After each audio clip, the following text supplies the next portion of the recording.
Good morning. आप सभी लोगों का स्वागत है आपके अपने परिवार फ्यूचर ऑनलाइन क्लासेस पटना में। और आप सभी लोगों को एक नए वीडियो में स्वागत है। मैं आप सभी लोगों को इस वीडियो में एक महत्वपूर्ण सूचना व जानकारी आपको बता दूं कि जैसे कि आप सभी लोगों को पता है कि बिहार डीएलएड एंट्रेंस एग्जाम 2025 का आपका एग्जाम जो है चल रहे हैं। लगभग 1 से 2 सप्ताह के अंतर्गत आपका जो है एग्जाम खत्म हो जाएगी और फिर आपका जो है कुछ दिनों बाद आपका एडमिशन की प्रक्रिया रिजल्ट और आने के बाद जो है शुरू हो जाएगी। एडमिशन के दौरान जो है काफ़ी बच्चों को जो है डॉक्यूमेंट को लेकर जो है काफ़ी परेशानी आती है, जिसकी वजह से उनका एडमिशन जो है नहीं हो पाता है। नाम आए हुए भी, सब कुछ किए हुए भी जो है उनको धरा का धरा रह जाता है। तो आप सभी लोगों से निवेदन है कि इस वीडियो को पूरा देख लीजिए और आप अभी से ही जो है अपने इन सभी डॉक्यूमेंट को तैयार कर लीजिए, ताकि आपके एडमिशन में किसी भी प्रकार की जो है समस्या का सामना आपको नहीं करना पड़े। तो आइए हम एक एक चीज़ों के ऊपर बात करेंगे। देखिए, बिहार डीएलएड 2025 की बात करें, एडमिशन डॉक्यूमेंट सब तैयार रखो ताकि आपको एडमिशन में किसी प्रकार की दिक्कत नहीं होगी। मैं आपको बताना चाहूंगा कि आपका जो है एग्जाम अभी चल रहा है और ये एग्जाम आपका खत्म कब होगा, तो 27 जो है आपको सितंबर 2025 को आपका एग्जाम ये क्या हो जाएगा, खत्म हो जाएगा। अगर हम यहाँ पर जो है बात कर ले आंसर की बात कर ले और रिजल्ट की बात कर ले मेरे प्यारे बच्चे, तो ये आपका लगभग जो है देखा जाए तो अक्टूबर में आपको जो है मिल जाएगा।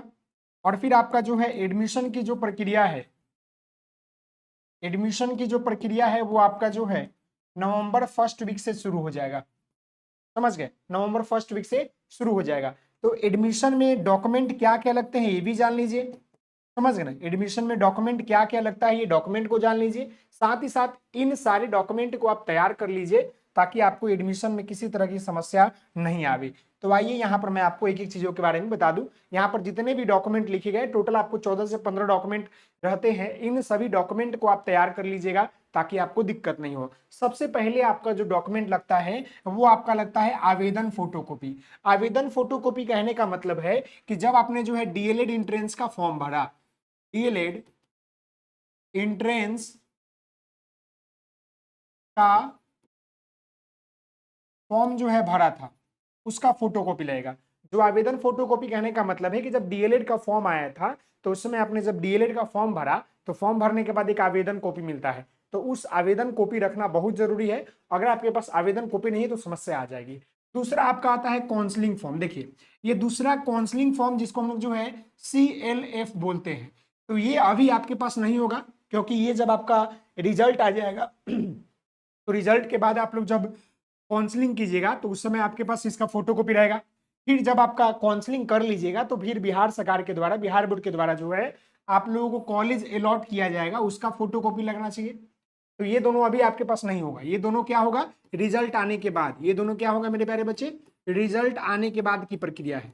रिजल्ट आने की बाद की प्रक्रिया, समझ गए ना। ये आपका काउंसलिंग फॉर्म और आपका अलॉटमेंट लेटर। काउंसलिंग यानी कि हम अपने काउंसलिंग करते हैं, कॉलेज का चयन करते हैं। जब हमारा रिजल्ट आता है तो उसमें क्या होता है कि हमारा जो बिहार बोर्ड है वो कट ऑफ के अनुसार हमें कॉलेज अलॉट करती है कि आपका इस कॉलेज में नाम आ रहा है, इस कॉलेज में आ रहा है, तो उसको रखना बहुत जरूरी है। उसके बाद आपको जो है मैट्रिक का अंक पत्र और आपका मूल प्रमाण पत्र ये सब आपके पास होगा, लेकिन इसको तैयार रखिएगा। इसका ओरिजिनल और फोटोकॉपी दोनों लगता है, याद रखिएगा। अगर आप 12 पर ले रहे, 12 पर तो आपका एडमिशन होगा, तो अंक पत्र और मूल प्रमाण पत्र। समझ गए ना, जो बच्चे 12 करके डीएलएड करेंगे और जो बच्चे ग्रेजुएशन करके डीएलएड करेंगे तो उनके लिए ग्रेजुएशन का भी जो है मूल प्रमाण पत्र और अंक पत्र लगेगा। ये बात याद रखिएगा।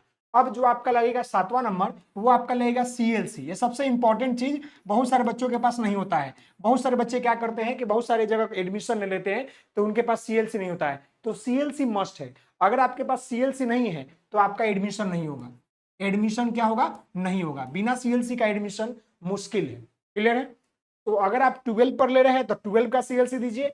अगर आप ग्रेजुएशन पर एडमिशन लेंगे तो ग्रेजुएशन का CLC दीजिए। उसके बाद आप लोग जो है अपना जाति देखिएगा। मैं आपको बता दूं, अगर आप जो है EWS से हैं, अगर आप NCL OBC से आते हैं तो आप लोग बनवा लीजिएगा, नहीं तो NCL OBC EWS अगर नहीं है तो भी दिक्कत होगा। इसीलिए आप लोग जो है अपना जाति बनवा लीजिएगा और जिनका OBC है वो अपना OBC बना लेंगे, जिनका NCL है NCL बना लेंगे, जिनका EWS सर्टिफिकेट है वो EWS बना लेंगे। समझ गए, वो लगता है जो आपने फॉर्म में डाला होगा। फिर आपका जो है निवास प्रमाण पत्र बना लीजिएगा।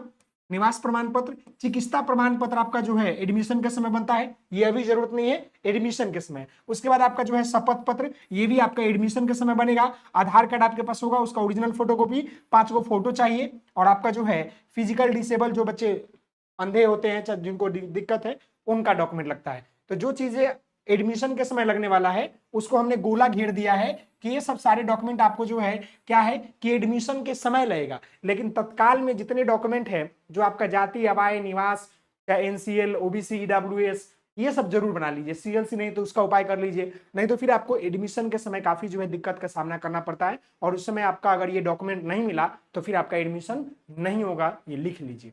समझ गए? तब तक के लिए धन्यवाद। आप सभी लोग समझ गए होंगे मेरे प्यारे बच्चे कि आपको जो है एडमिशन के लिए जो है किन किन सारे डॉक्यूमेंट की जरूरत है। तो इन सारे डॉक्यूमेंट को आप तैयार रखिए ताकि आपकी एडमिशन में किसी प्रकार की कोई दिक्कत या समस्या नहीं हो। तब तक के लिए धन्यवाद। आप सभी लोग हंसते रहिए, मुस्कुराते रहिए, पढ़ाई करते रहिए। बहुत बहुत धन्यवाद। जय हिंद, जय भारत। Okay, take care.